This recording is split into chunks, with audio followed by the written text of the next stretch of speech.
In a battle of life and death, Annalise's grandmother sacrifices herself to protect her. This moment is filled with the impact of emotion and the greatness of sacrifice. Welcome to the Alpha's Love channel. If you enjoy this story, don't forget to subscribe and give it a thumbs up. Chapter 50 to Annalise's POV. What has gotten you in such a bad mood? Alexander asked me, concern lacing his voice as he sat next to me on the couch. His eyes were questioning as he looked at me. I am not in a bad mood, I replied, though my voice betrayed me. What happened? You have not been yourself these past days, Liz. He cupped the side of my face, making me look at him. Do you not like it here, or are things going too fast? Did someone say something to you? Nose ender. Placing a hand over his that rested on my face and giving it a reassuring squeeze. I don't know. I let out a defeated breath that caused his eyes to soften as he looked at me. You know you can tell me anything, right? I nodded. I will always be there for you. I know, and I cannot thank you enough for it. You don't need to thank me about anything. I just want to know what is bothering you and if I can do anything to help you. I don't like seeing you like this. Did I do something wrong? He looked at me, a strange look in his eyes as he waited for me to answer. No, of course not. I reassured him, knowing his fear of turning out like his father. You are perfect. He let out a breath. Come here, he said as he asked without clothes, his hands around my waist, lifting me up and placing me his lap, and I straddled him. Just relax. He tucked a dark strand behind my ear. Tell me about it when you want to. But please, don't let it build up inside of you. I started out, a lump forming in my throat. I am just scared, like terrified. I admitted why. He asked in a soft voice, urging me to continue. I am scared of losing you. To my agent extraordinaire, Madeleine Nilben, heartfelt thanks for your unfailing patience, enthusiasm. They want you dead for their stupid revenge. I don't want to lose you. I just got you and you are everything for me. I cannot imagine what I will do if I lose you. I need you by my side. Without you, I would not be here. You would. He pressed a kiss on my cheeks. You would be here, Liz, because you are the strongest person I know. You would find your way and make it here. You would be who you are. Everything you are today. It's because of you. Your perseverance and what got you here. He wants to kill you. My voice broke. My father. With his stupid ego blinding him, he will do whatever he can to kill you. This war, it is going to be hard to win. They have so many people with them. So many people with different powers and abilities. A sob broke out of me as tears pooled in my eyes. Hey. His voice was like a soft caress as pulled me closer to him, wrapping his arms tightly around me. My hands found their place around his neck as I buried my face at the crook of his neck. I continued speaking. It has been 2 weeks already since they met with the vampires, but they have not made their move yet. They must be planning something big, something dangerous that would cost us all a lot. They have all these powerful creatures with them, and the fact that they all agreed to kill so many people without an actual list they actually are. I just don't want anything to happen to you. It is going to be fine. I swallowed back the lump in my throat as I blinked away, the tears threatening to start flowing like a broken tap. Nothing is going to happen to me. I am not going to leave you. But what if they get you? I tightened my hands around his neck, my voice coming out muffled as I had my face completely in the crook of his neck. My voice trembles even if I manage to hold back the stream of tears. He rubbed my back slowly, stopping to draw little circles. I am not leaving you. I am your teddy bear after all. Right. I choke out a laugh. You are. I am cringy. To my agent extraordinaire, Madeleine Nilben, heartfelt thanks for your unfailing patience, enthusiasm. You admitted it. I let out a small laugh, sniffing, and he hummed, kissing me on the head. Please don't leave me. You have to be safe. Please. I will. I pulled away at his words, looking him in the eyes. Promise. I asked as I extended my pinky finger towards him. He smiled before locking his with mine, bringing them to his lips and placing a small kiss. We are both going to get through this okay. His eyes soft and voice a low, sweet whisper. We are not leaving each other. We are not, I said firmly. It is just another obstacle that we will overcome like the countless others that were in our life. That's my girl. He gave me a full grin as he leaned in, kissing me, and I could not help but smile at his words. Just as he was about to pull away, I pulled him back by the collar, connecting our lips once again. A low chuckle escaped his throat, seeping in my body and overtaking my senses. One of his hands that was on my back traveled up into my hair. He kissed the dark locks in his hands, pulling at it and tilting my head back to deepen the kiss. He nipped at my lower lip and I parted them, and he slid his tongue in my mouth. I arched into him when his other hand went lower, squeezing my arse. I let out a breathless moan as the pressure on my scalp increased where he pulled. My hands fisted the fabric of his shirt and I was afraid it would tear from the pressure. He pulled away, breathing harshly, matching my breathing. Not wasting a second, his lips were on my jaw. He kissed a path along it, switching between bites and sucking at the skin. My own hand started moving across his body. My fingers reached the hem of his shirt and I found myself tugging at it, impatient to the layer of fabric away from us. Understanding what I was implying, his hands left me as pulled the shirt over his head, revealing his toned body. The shirt found its place somewhere on the floor and his hands got back to their initial position. Xander? I moaned as he bit my skin harshly, causing a zip of pain to flow through my body, and I shuddered. His hands moved under my shirt, his shirt moving slowly and teasing my skin, leaving it burning in its wake. He grunted against my skin when I pulled at his hair hard. I tipped my head to the side as his lips moved towards my mark. He peppered the skin with light kisses, teasing with his tongue. I love you, he said before kissing my skin. I love you too. I tilted my head back as his lips moved from my shoulder to the column of my throat. He kissed a path down it. His hands that were roaming all over my skin under the fabric of the shirt came to a stop near the hem. Take it off, I told him in a breathless voice. I pulled back enough as his hands grabbed the hem and pulled it over my head, leaving me in only my bra and shorts I was wearing. He threw the shirt somewhere in the room. His eyes roamed over my body, taking in every detail of my body. My skin heated up under his hot gaze. I cupped his face and pulled him closer to mine, taking his lips in my mouth. His hands found their way on me again. I moved my hips slowly against him, feeling his erection pressed against my thigh. He groaned, his grip on my hips tightening. His lips went down the column of my throat once again, kissing till the valley of my breasts. Xander, I moaned as I gripped his hair. He kept nipping at my skin as he got up from the couch. My legs instantly wrapped around his torso, his hands going under my thighs. As he walked towards bed, I kissed the mark on his shoulder, peppering the skin with kisses of my own. As we reached the bed, he slowly lowered me onto it. His eyes searched mine for any signs of hesitation but found none. I was sure I wanted to continue with it, and I was not about to back out.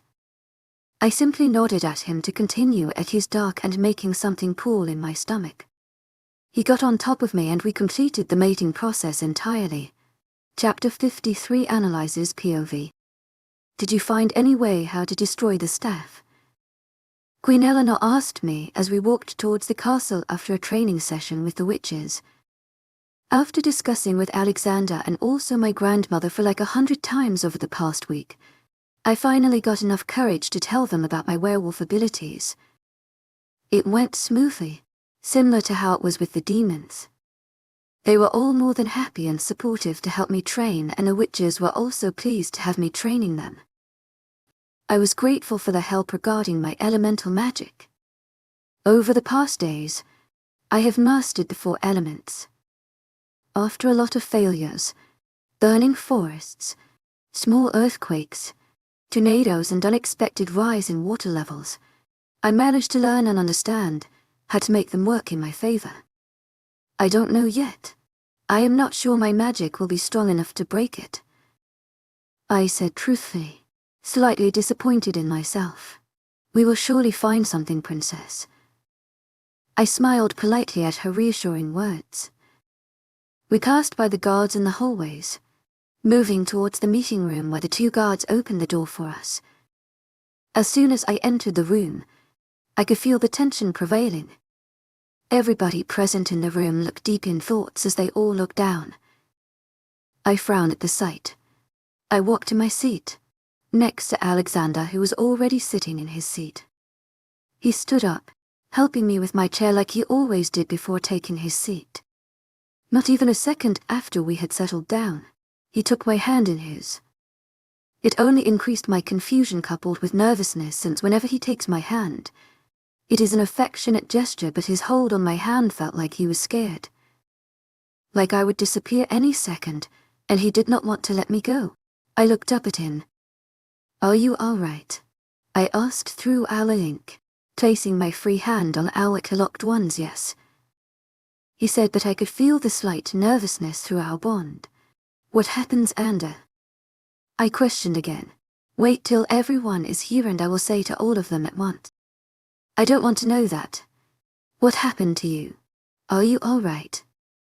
He gives me a soft smile, but fails to reassure me as he squeezes my hand lightly. "I am fine. Don't worry." I was about to say something when the door opened, and one by one, all of the remaining leaders entered the room, all looking confused as they took their seats. "The vampires have declared war on us. They called us out for a fight next week at the clearing near the Werewolf Kingdom." King Tarsel informed, and I felt my heart sink.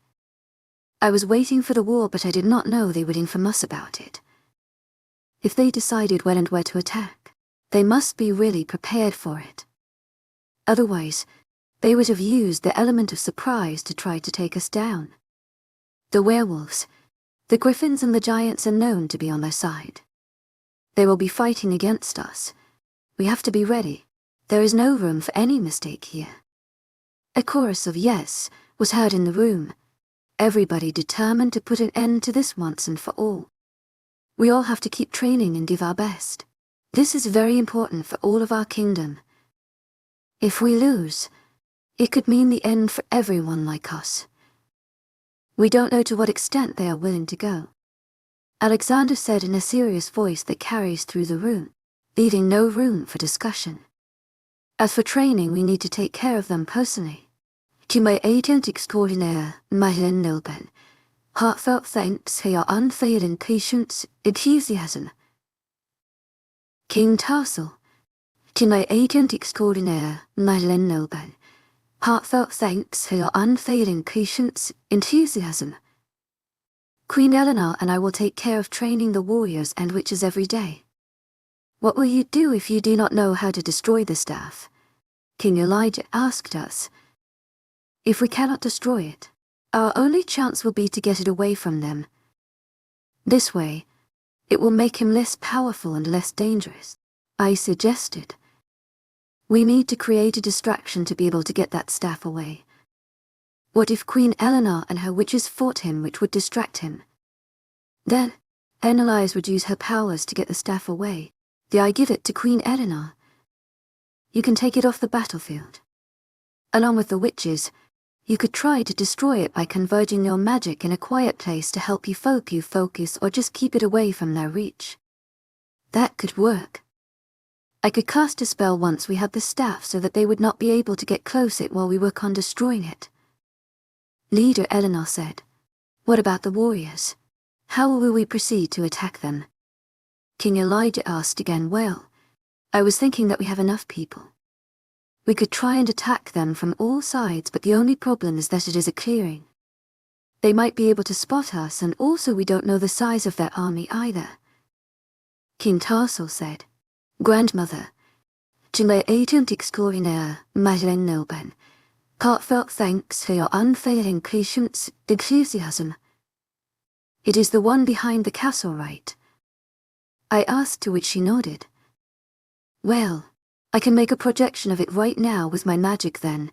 We can plan how we will attack them. I closed my eyes and imagined the clearing in my mind while I mushed a spell and watched as the image in my mind was now in 3D on the table.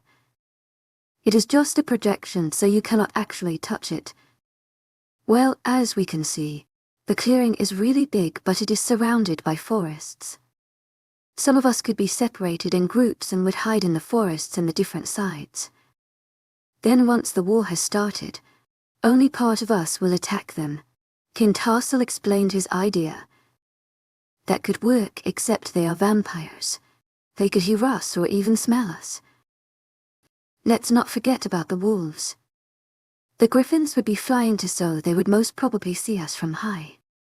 My warriors could distract the griffins, King Elijah suggested. I believe the problem with our scent could also be taken care of, Leader Eleanor suggested. We could put a spell on the warriors who would be hiding in the woods so that their scent would be very light, as we can't remove their scent. As for hearing them, I think we could send one experienced witch with each group. She would cast an invisibility barrier around them. This way, not only would they not see them but also not hear them. I suggested. I am sure we could do that. Leader Eleanor supported me. For the groups who will be hiding in the forest, they will join the attack them when they least expect it. One of us must give them some sort of signal for them to know when they will attack. King Tarsal spoke. I think it would be a good thing to have them wait a bit in the beginning. Let them think that they have outnumbered us, but then midway through we could have them attack, or if necessary before that. Alexander said also, once we kill the leaders, stop attacking. We don't want more lost of lives in this war. They may be fighting against us, but they are just following in the footsteps of their leader.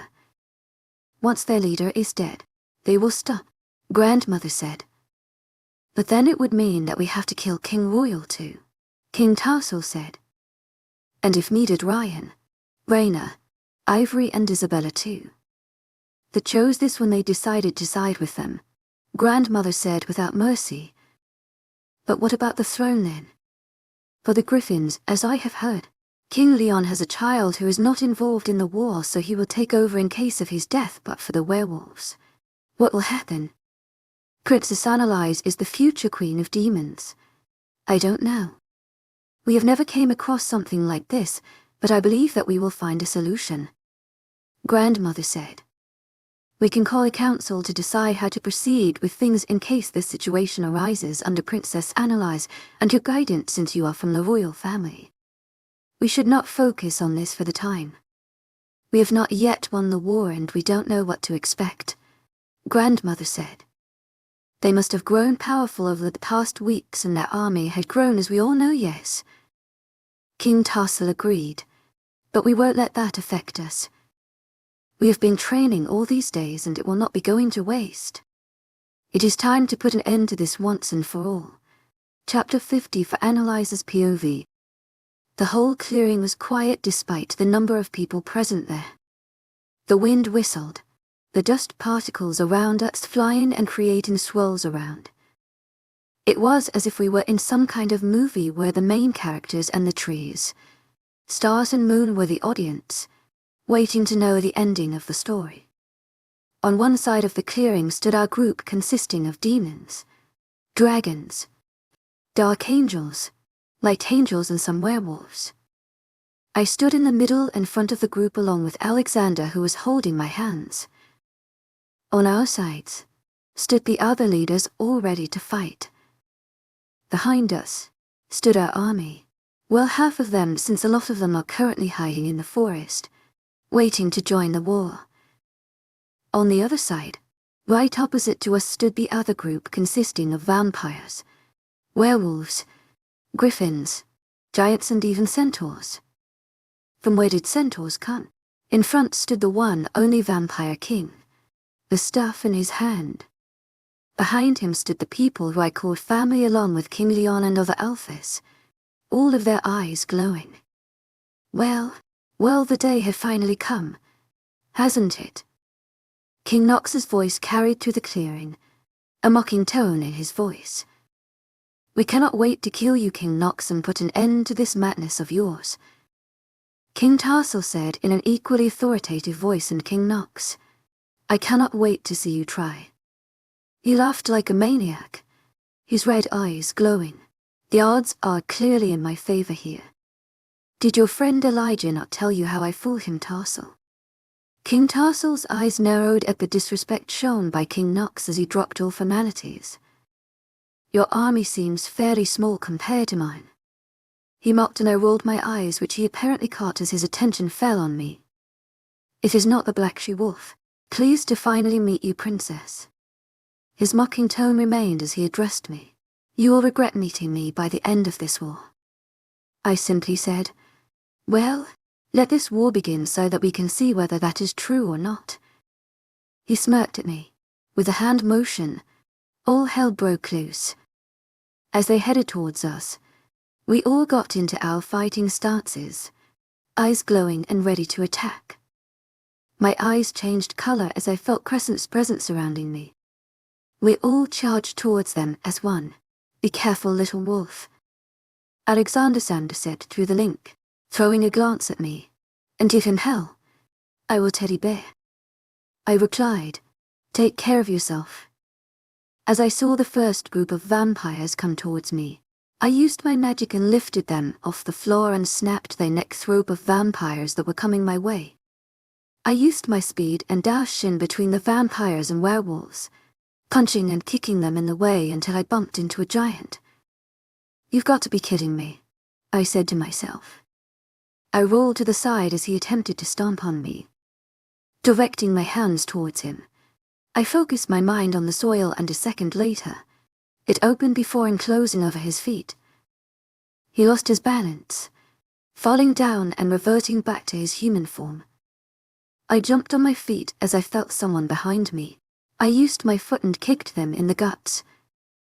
Turning around, still trying to put back that ego of yours that I shattered, I mocked as Derek's eyes shone. As he shifted and charged at me, I moved my hands, causing a strong wind current to hit him before turning into a tornado. With my hands, I directed the tornado around, trapping more people before releasing it, causing them to go flying away. As I fought some other werewolves, I spotted my grandmother amongst the crowd of bodies as she fought my mother. Family drama Crescent commented, making me let out a laugh despite the situation. I hissed out as someone kicked me in the stomach while I was fighting off a griffin. I got on my feet, grunting as the pain faded away. I nearly let out another groan at the sight of Ivory and Raina standing in front of me. Look who it is, Raina said as she twirled a silver dagger in her hand. Stop with the boring talk, I simply said as my eyes changed color. I will kill you, Raina said in a murderous tone as she shifted, charging at me. Just as she was about to hit me, another wolf attacked her, Eveline. Well, good for Eveline since she had an enmity to settle with Raina. Now that she is gone, let's take care of you, I said in a cold voice, glaring at Ivory. Future queen, you are dying, she said as she dashed towards me with her speed, stabbing me with a similar silver dagger that Raina had in the stomach. See, she smiled as if she just won. I pushed her away, making her stumble as I let out a dark chuckle, laughing to myself. She looked at me, confused. I pulled the dagger out of me, a sadistic smile on my face at the sight of it coated with my red water. TSK. If only you had done your research properly. She was still processing my words. I am not affected by silver, I mocked, and her eyes widened slightly. That you are. I smirked at her. Before you could react, the dagger was already in her stomach. I let her body fall to the ground, taking the dagger out of her. Get her. I heard King Nox's voice from behind me. He was pointing towards me and several of his people turned in my direction. Before they could reach me, several demons stepped in front of me. We got your back, Honor. Diana called back as they clashed with the vampires. Thank you. I turned around, ducking just in time and narrowly escaping getting hit by a centaur. Crescent, are you in the mood to play? Is that even a question? She asked enthusiastically. I closed my eyes and shifted in my black wolf as my eyes glowed silver. I snarled at them and ran towards them, my paws digging the dry soil under me. I pounced on the first one, biting it along the neck, and he fell to the ground, shifting back to its original form. I bit the other one in his leg and we toppled to the floor, letting out a cry. The next one hit me in the stomach. I let out a powerful howl before lunging at him and burying my jaws in his stomach. The one left was already being taken care by the werewolves on our side. I howled at them as thank you before taking the dagger and jaws. I shifted back and said a spell so that I would have my clothes back on me. Holding the dagger in my hands, I made my way towards the vampire king, stabbing the werewolves in the process. I stood just a few feet away from them, but between us was a human wall of vampires. Okay, you can attack me, but you will regret it later. It only seemed to anger them as I saw their glowing red eyes and they attacked me. I grabbed on by the neck and snapped it. Another one came from the side, but I pushed him away using my magic. I lifted some of them from the floor and threw them away where the other witches took care of them. I grabbed the last one by the neck and ripped his heart out of him with my bare hands. Did you really think they could keep me away from killing you? I asked King Nox as he glared at me. Oh no, I know exactly what you are capable. As he spoke, I heard a loud noise, signaling the rest of our army was joining the war. It could only mean that we were losing many of our people. I want you for a reason. I just wanted to see if you actually live up to what they say about black she-wolves. Letting his words fall on deaf ears, I moved on with our plan as 3 witches, including Queen Eleanor, stood behind him.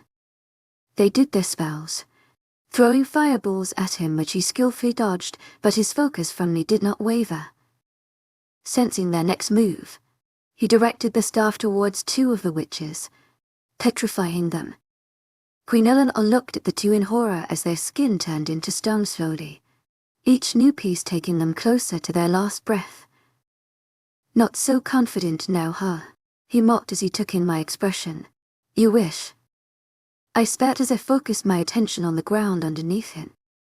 It shook violently as it started crumbling before spikes emerged from under it.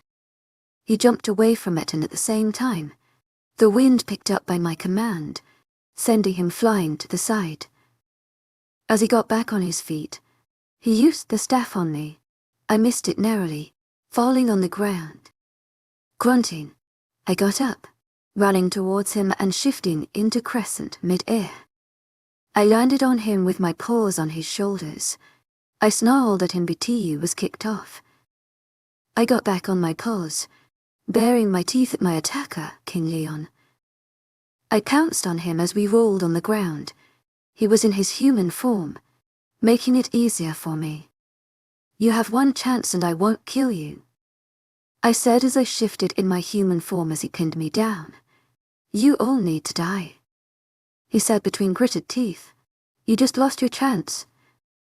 Before he could say anything, I reached between us, ripping his heart out. Several painful cries were let out by the griffins for the loss of their leader, but we all knew people would die today. Griffins flew over us as they retreated, one of them coming to pick up the body of their fallen leader. I bowed my head in respect and the warrior mirrored my action. Now before it leads to more death, I will kill you, I said with venom dripping from my words. Just give up. You won't win. As I neared him, it got harder to dodge his attack since his view of me got clearer. He motioned to someone in the crowd to tackle me, and by the time I realized who it was too late. A huge body collided with me, the force sending me rolling. I fell on the ground, feeling another dagger in my stomach as I laid there. I let out a grunt, pushing myself up, my breathing heavy. I removed the dagger, letting out a sigh. As my eyes fell on King Nox, my eyes widened as my heart skipped a beat. The staff was aimed at me as I saw the light from the crystal ball on top of it moving in my direction. As I was about to get on my feet to dodge the attack, someone else wrapped their hands around me, shielding me from the blow as they took in on TM self. Chapter 55 analyzes POV. I wanted to shut my eyes. I did not want to see the scene in front of me. I wanted to stop my brain from processing what happened. I wanted to stop my nose from smelling the scent around me. I wanted my hand to move. I wanted my mouth to move. I wanted to speak. I wanted to shout. But I was too deep in shock. My eyes remained open, wide in shock and disbelief. My brain processed every detail of what just happened. The scent engulfed my every senses, making me realize that it was not a dream. My hands remained at their side, too scared to move. My mouth was agape, yet nothing came out of them. The only sound was that of my heart breaking and Crescent's howl of pain. I wanted someone to wake me up from the terrible nightmare. I wanted it all to go away. I wanted it all to be fake, a vision or a fragment of my imagination. I wanted the body of the person in my arms to disappear. I wanted it to be someone else and not my grandmother. As a tear slipped from my eyes, it felt like I had been brought back to the harsh reality. I realized that it was true and nothing could be done to undo what happened. She took the hit for me. She protected me. She sacrificed her life for me. No, I said in disbelief, my voice shaking as more tears blurred my vision. They gathered before falling on her pale cheeks, drop by drop. No. My hands moved as I cupped her cheeks, my hands trembling.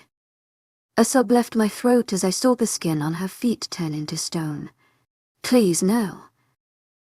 To my agent extraordinaire, Madeleine Nilben, heartfelt thanks for your unfailing patience, enthusiasm.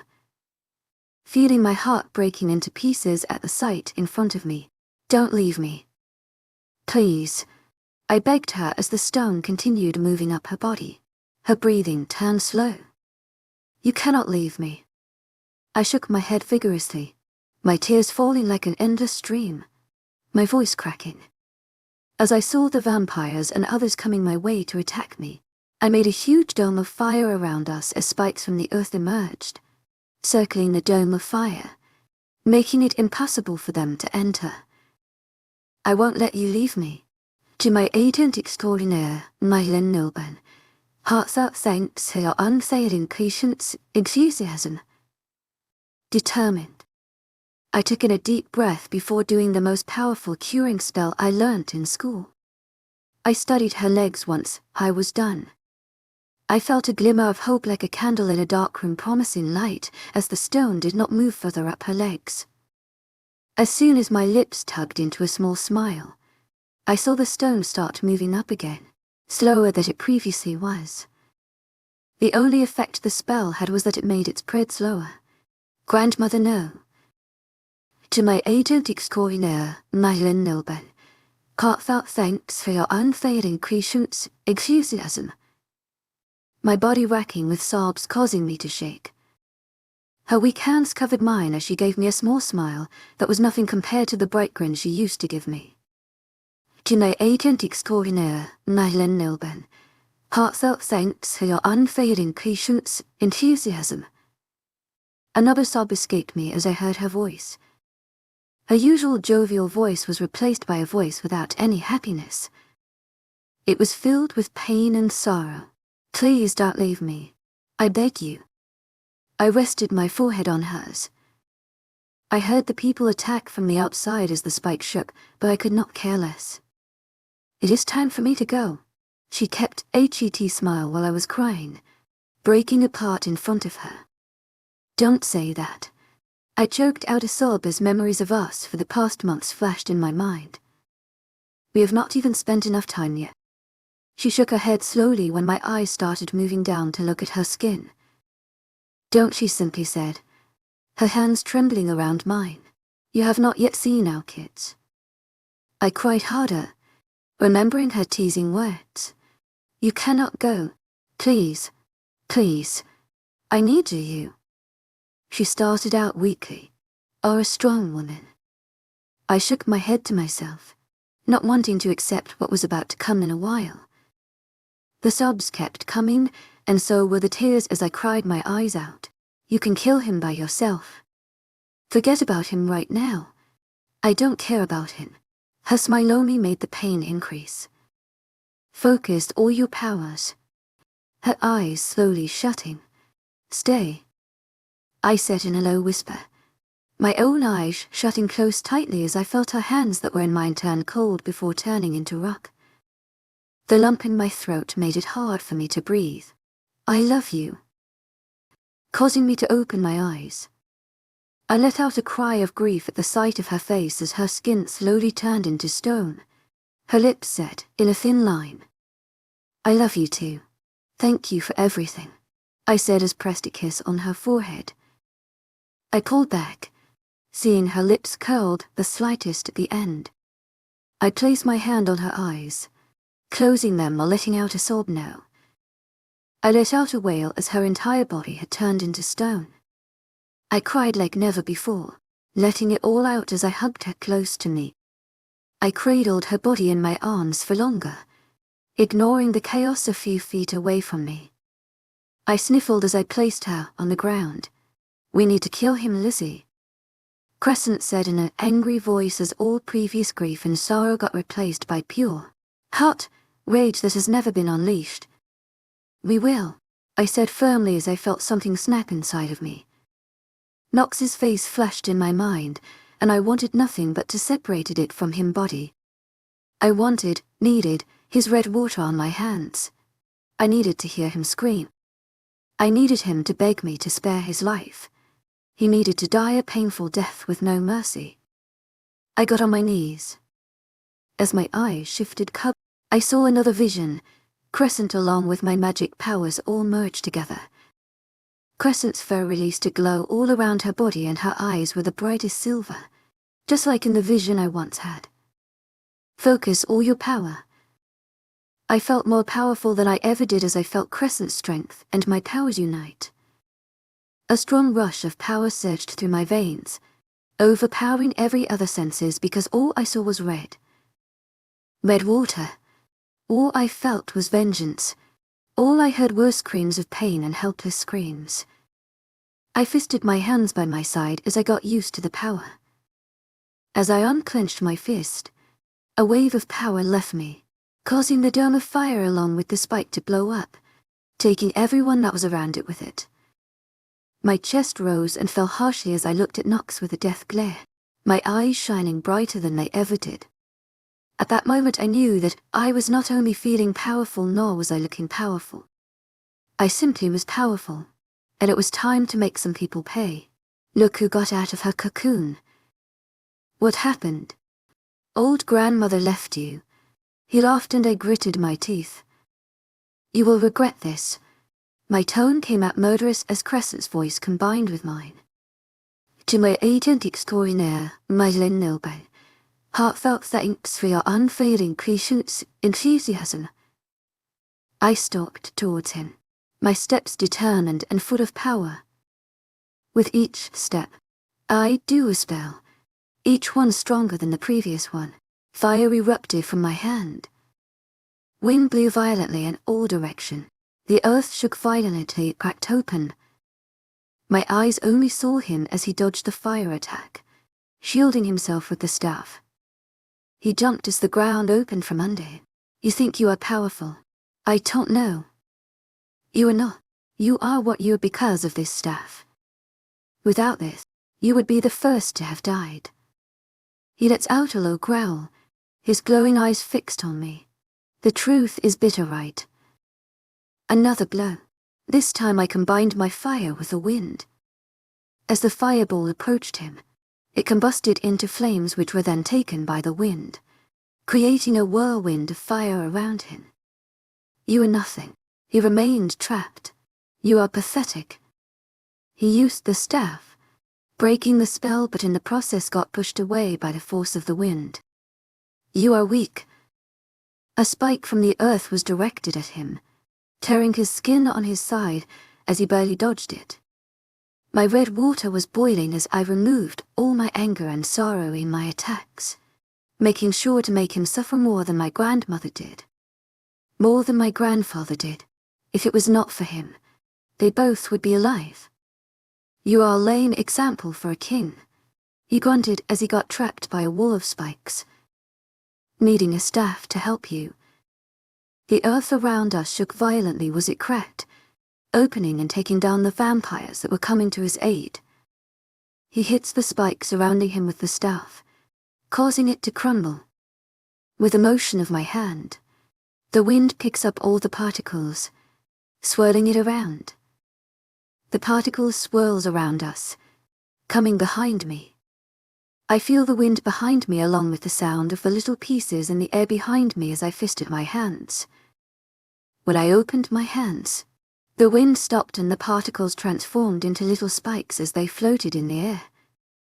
I threw all of them at him. His eyes widened as he began dodging and hitting them with the staff, but a few hit him in the stomach. You are a loser. I taunted again as I dashed towards him while he was distracted by the flying spikes coming his way. By the time he saw that I was coming his way, it was too late. I had one of my hands around his throat, squeezing, which caused him to gasp as his eyes changed color. My other hand was on the crystal ball of the staff. You think you are powerful.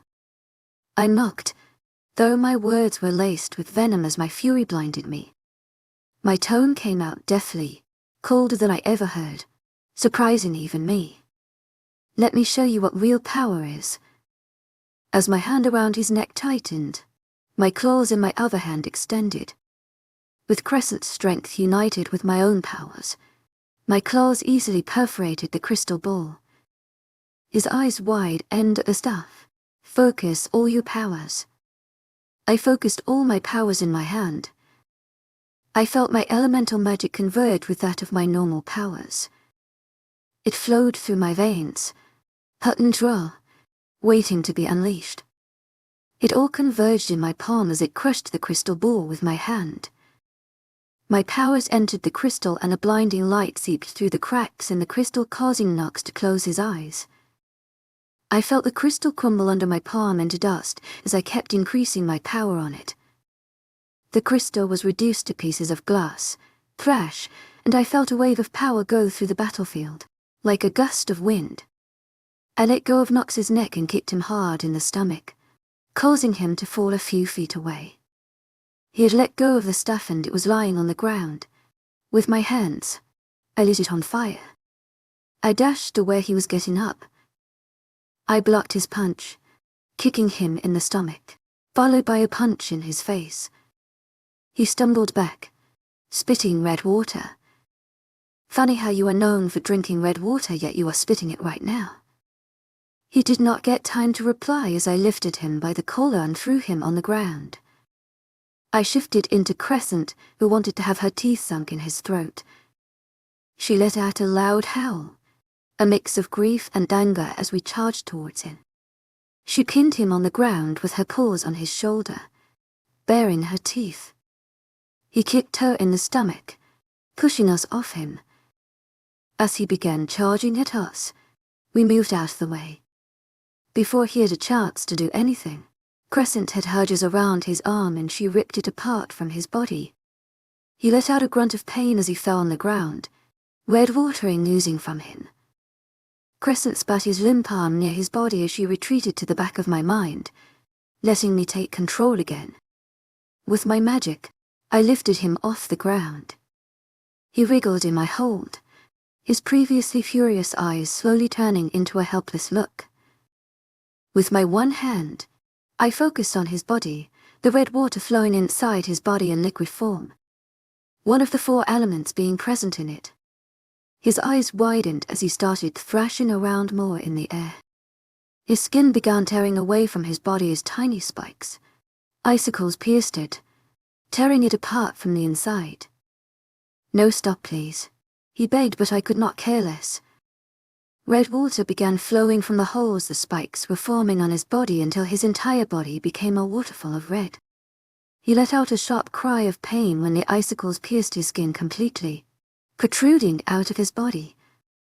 I let his body fall on the ground. He panted, a look of horror in his eyes as he had difficulty moving his body. I walked towards him, my steps slow deliberately as I relished in his pain. His light cries of pain reached my ears like the most beautiful melody in the world.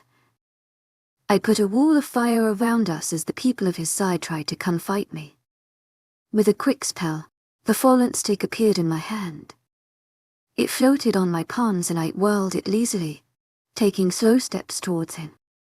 A sadistic smile made its way on my lips as his eyes wide and in more horror at the sight of the stake in my hand. His life was in my hand and I was about to crush it into pieces that could never be joined together. No, his voice was strained, yet the horror in it was evident. I crouched next to him as the image of my grandmother flashed in my mind.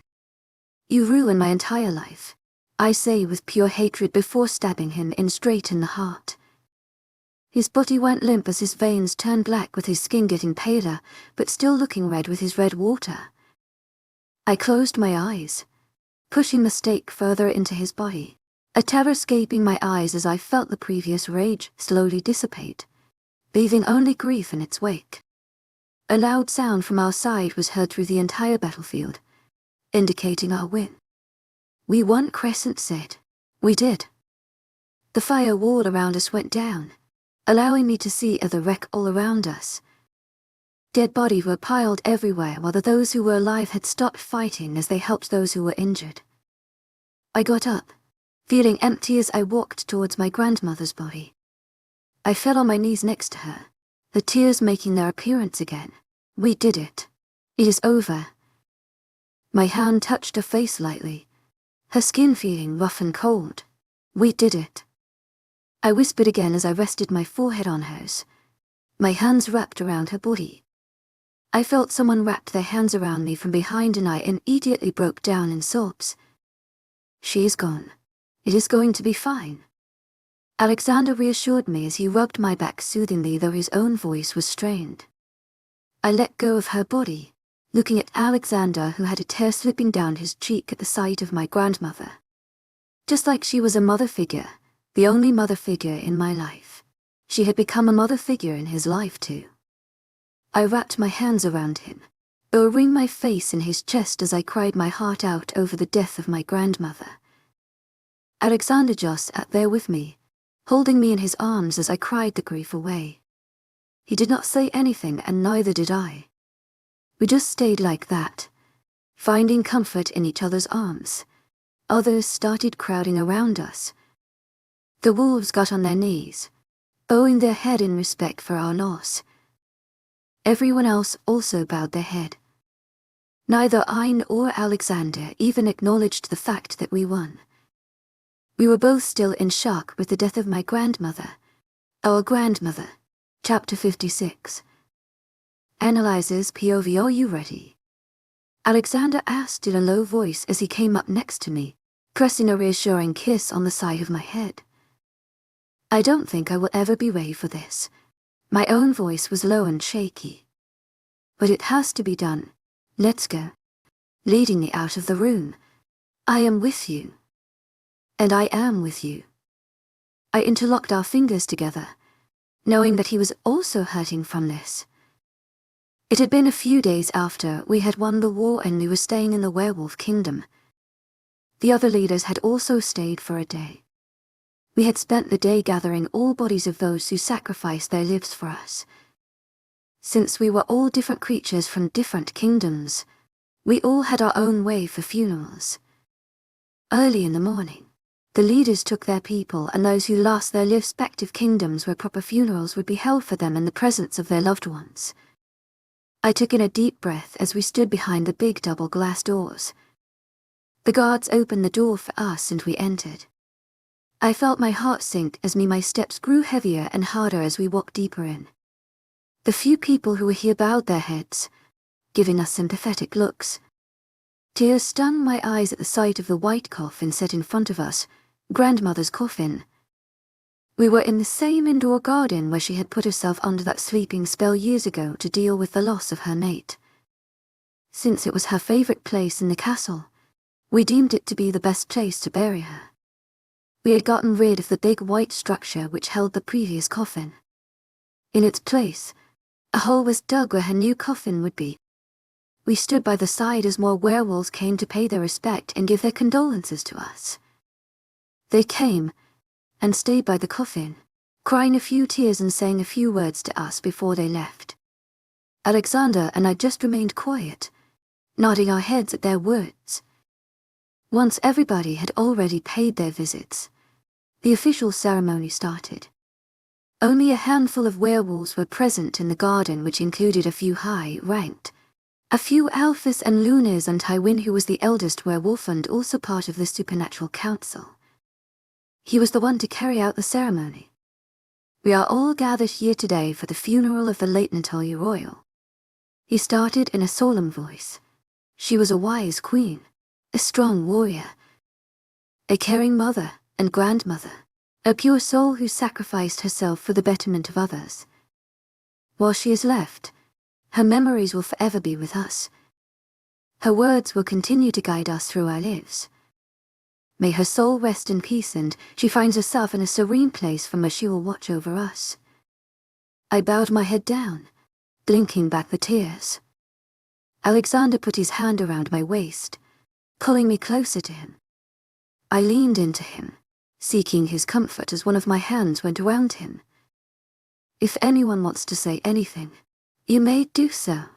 As much as I wanted to speak, I could not. I knew I would not be able to hold myself up and speak without breaking down in front of everyone. I could not do it, and I was glad nobody forced me to do it either. Someone from the higher, ranked werewolves stepped up and delivered a eulogy about the times when grandmother was queen. He talked about how she started off and how she turned into one of the greatest queens we have ever known. Her leadership, her strength, her kindness, her compassion, her wisdom, may she rest in peace. Tywin said as the eulogies were over. We moved on with the ceremony, the time for the burial having arrived. I kneeled next to her coffin, my hand brushing the golden lettering of her name. I love you. Thank you for being in my life and being by my side. I hope you get reunited with grandfather, I said in a whisper, a tear falling onto the coffin. The guards came to pick up the coffin and they led it toward the hole that had been dug. I stood up and approached where they were lowering her coffin. Tywin said some chants and prayers while my tears kept increasing the further they lowered her. A sob left me as they let go of her coffin. They began filling the space with soil. Soon the white coffin was no longer visible. It was covered by a layer of brown soil as they continued filling it up. Once it was all covered up, we all kept a minute in silence, doing our own silent prayers in our minds. Her coffin was surrounded by bushes of her favorite flowers. Petals fell on the soil one by one from the trees in the indoor garden. As Tywin concluded the ceremony, they all left, leaving only Alexander and I in the garden. Do you think she is at peace? I found myself asking as I went closer, kneeling in front of where her coffin was buried. Yes. He replied, she deserves it, but she did not deserve death. I said sadly, my voice hoarse as I tried not to break. She deserved to be here, with us and celebrating Howin. I know. He knelt beside me, his blue eyes showing nothing but grief and sorrow. But we cannot change anything now. However, just because she is gone, does not mean that she is forgotten. She will always live through us, through our memories. I hope she finds herself in a great place wherever she is now. Wherever she is, I am sure she is happy for her, for you and for us. Do you think she can be reunited with my grandfather now? She missed him a lot. I said hopefully. At least she would not be alone. Love is a powerful thing, Liz. He spoke up. Who knows what it can do if it is as strong as theirs. I miss her. I turned to look at him with teary eyes. I miss everything about her. I did not get enough time to be with her. I miss her too. He pulled me closer to him by the waist. I rested my cheek on his chest as I wrapped my hands around his torso while his own wrapped around me. Even if we spent only a little time with her, they were all memorable times that we will never forget. We won't, I agreed, sobbing as memories hit me like a train going at full speed. You have grown into a beautiful, independent and strong girl, Annalise, just like a leader should be. So tell me about your love life. Don't be shy. I was of your age once too, and I went through that stage too. I am proud of you. Have some fun and do something exciting in your life rather than keeping old people like me company. By sitting for hours in a meeting. Or listening to the boring political talks between the old leaders. Or is it by having your nose in a book? Or by sitting by yourself in the cave? You two look cute together. I cannot wait to see your kids, oh, I know. My plans are ingenious. I will miss her ingenious plans. Her sobbing and half laughing. They truly were ingenious. Alexander let out a small laugh as he rubbed my back soothingly. You know, she threatened me once. Curious to know why she threatened him. It was after we returned to the castle from Amelia's place. He informed me, his voice sounding distant as if he was reliving that moment. She threatened that she would use violent methods if I ever hurt you. I shook my head to myself. She was the one who told me to not give up on us. I told him. I don't know how, but she knew about us from the beginning, and she gave me advice on talking to you to clear things. She played a huge part in our lives. She is one of the main reasons we are together today, Xander. I said out loud. She helped us so much, and we did not even know it. She was way too cunning and sly for an old lady. Don't call her an old lady. Crescent pointed out. To my agent extraordinaire, Madeleine Nobel, thoughts out thanks her unfailing patience, enthusiasm. I apologized to her. She was also affected by the death of my grandmother. After everything she did, she loved her. She was the best grandmother, Alexander said. She worked her charms and got me under her sweet spell. She sure did. I sniffled. At least she can finally rest and not have to worry about any royal assholes ruining her life or irritating her. Looking back at the war with a clearer mind, I fully understood the prophecy. Every piece that was missing was in its place. I was responsible for the doom of the vampires and his allies with the help of my own allies. I was responsible for our rise. With the dark shadow inside me, Crescent, and the devil beside me, Alexander, I brought chaos to our enemies and peace to our kingdom. I became the light for those on our side, while the dark for those that wished for our downfall. I became what my family feared the most, their doom, and they deserved everything they got. Epilogue analyzes POV 11 years later. I groaned as the noise of pots clattering reached my ears through the walls, already dreading the wreck that was waiting for me downstairs. I opened my eyes to see the bed next to me empty and face-palmed myself, cursing myself in my head. Throwing the covers off me, I got out of bed. Slipping my sandals on and taking my phone, I left the room and took the stairs down to the kitchen where I knew the noise was coming from. I halted in my steps as I stood in the villa's kitchen. It has been 11 years since our first time at the villa. Since I loved it so much, we had made it a tradition to come here at least once a year to relax and get away from our hectic lives at the kingdom. Then later, Alexander went ahead and bought the villa for us as a gift for our first wedding anniversary. We got married 6 years after the war, when everything had settled down and our lives were back on track, running smoothly. After the war, things had gotten messy with the werewolves, given most of the royal family were dead and that I wanted nothing to do with being queen of them. Then the council decided to do something that was never seen before. They made the Alphas and Lunas fight for the position of king and queen. In the end, Eveline and Axel came out victorious, making them the new king and queen of werewolves. Alexander had proposed to me during our stay in the villa, and I had cried out happiness all while laughing and feeling giddy. The feeling was surreal. During the same year, we also held the ceremony where I was crowned queen of the demons. During the years prior to our wedding, I still felt like I lacked enough experience to be crowned queen. I wanted to spend more time with them and get to know them. Alexander patiently waited for me to be ready. My jaws hit the floor at the sight in front of me. I was never a neat freak like Alexander, but the mess in the kitchen made that hidden part of me resurface every time. The counter was littered with eggshells, flour and bits of batter. Dirty bowls were stacked in the sink, kitchen towels laid on the floor with batter on them. The packet of sugar that was on the counter had toppled over, spilling its content. My eyes landed on the culprits. Crescent corrected me. My hands rested on my hips as I looked at Alexander, who stood behind the counter wearing simply his shorts and an apron tied around him. His black hair was disheveled with white flour coating some of his strands. The batter was smeared on his cheeks and on the apron. In each of his arms, he was holding out a bundle of joys, Alice and Sophia. A year after our wedding, I was pregnant and gave birth to twins, to girls. They have been the light of our life since the moment they were born.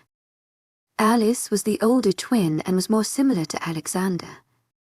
She had dark hair with Alexander's blue eyes as well as his attitude. She speaks little just like him and organizes her things meticulously like he does. The first impression that people had of her was that she was rude, but once you got to know her, she was actually really sweet and bubbly. On the other side, Sophia, the younger twin, was more similar to me. She had black hair with Alexander's eyes, but she had my traits. Compared to her twin, she talked way more and did not care much about organizing her things like me. She was always smiling, jumping around and lifting everyone's spirits with simply her smile. Despite being different, the two were close and inseparable. Both were protective of each other, and they always helped each other, be it when they were sad or in the mood for pranks. Alice's pajamas had batter on them as she held the spatula in her small hand, the batter dropping drop by drop, a huge smile on her face as she looked at Hertwin. Sophia giggled as she spread more batter on Alexander's face with her hands. Wanting to capture the moment, I took out my phone and snapped a quick picture of the three before stuffing it back in my pocket and looking at the mess the little devils created with the help of the devil himself. "What are you three doing this early in the morning?" My hands resting on my hips. Their eyes snapped to mine, finally realizing that I was there.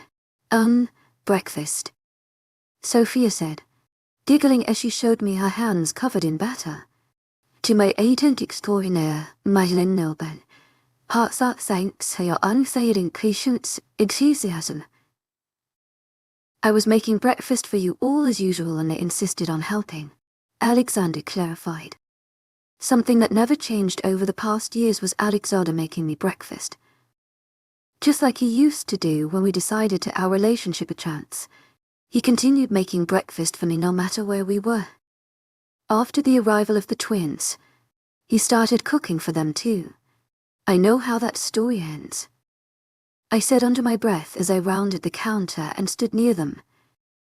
I sighed again as I saw a dirty bowl lying on the floor near Alexander's feet. "Sometimes I doubt that you are the one who arranges our closet so meticulously, Teddy Bear," I said to Alexander.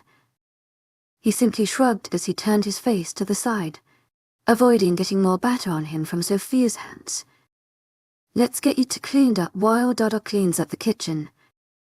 I extended my hands to get Sophia, shooting Alexander a fake smile but had him scoffing.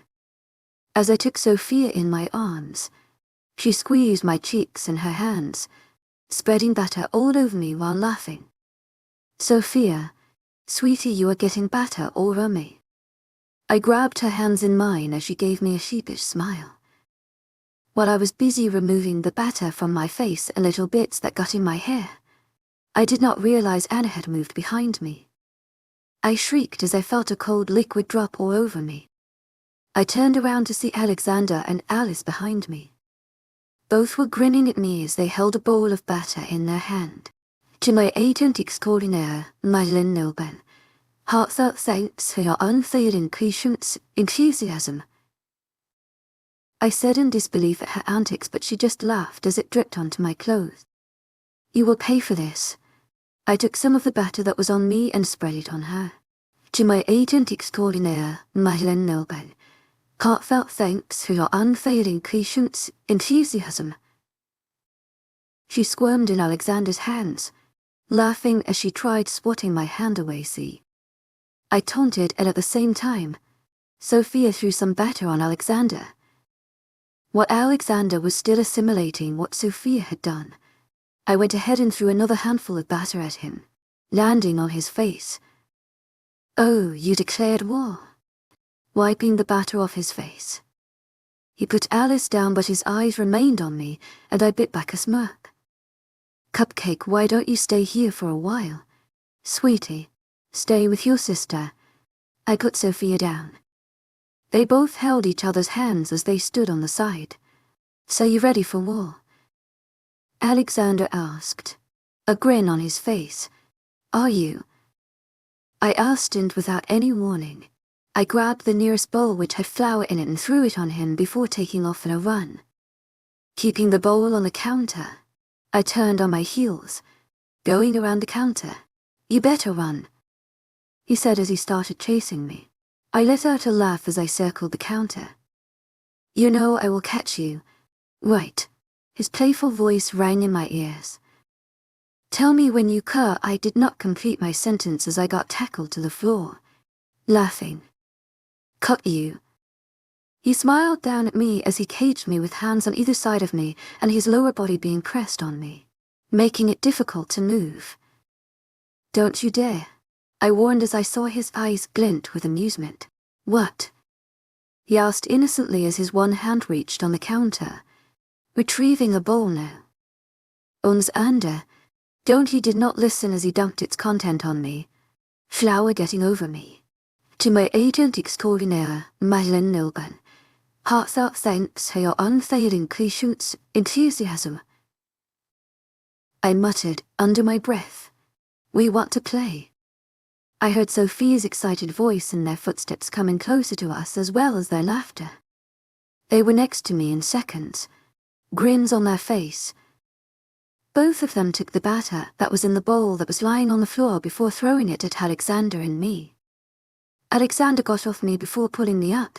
To my agent extraordinaire, Madeleine Nobel, heartfelt thanks for your unfailing patience, enthusiasm. Enough playing right now, I said as I laughed. Time to do some cleaning. I grabbed Alice's hands as I crouched next to her. Alexander did the same with Sophia next to me. Alice giggled in my hold and I simply shook my head before wiping the batter off her face. You two are becoming too mischievous now. No, we are not, Alice argued, pouting. I heard Alexander let out a laugh. To my agent extraordinaire, Madeleine Nobel, heartfelt thanks for your unfailing patience, enthusiasm. I let go of her hand, wrapping my arms around her and giving her a kiss on her cheeks. Me too, Sophia said as I felt her hands wrap around me before she began kissing me on the cheeks. Alice mirrored the actions of her twins and I laughed. No kisses for me, Alexander asked as he crouched in front of us. This is girls only, Alice teased him. You wound me, Cupcake, Alexander replied as he placed a hand on his heart. I gave him a pointed look as he threw me a sheepish grin, knowing that the girls always fell for this. No, Dodo, we love you. Both girls let go of me and wrapped their arms around him, kissing him on the cheeks. I love you more, my little princesses, he said, and I could not help but smile at the sight of the three. He extended his hand, pulling me into the hug too. I love you, little wolf, he said lowly. I love you to teddy bear. I pecked his lips quickly, feeling the familiar sense of home in his arms along with our daughters. Thank you for tuning in. If you enjoyed this episode of the story, please give it a like, and don't forget to subscribe to get notifications for updates.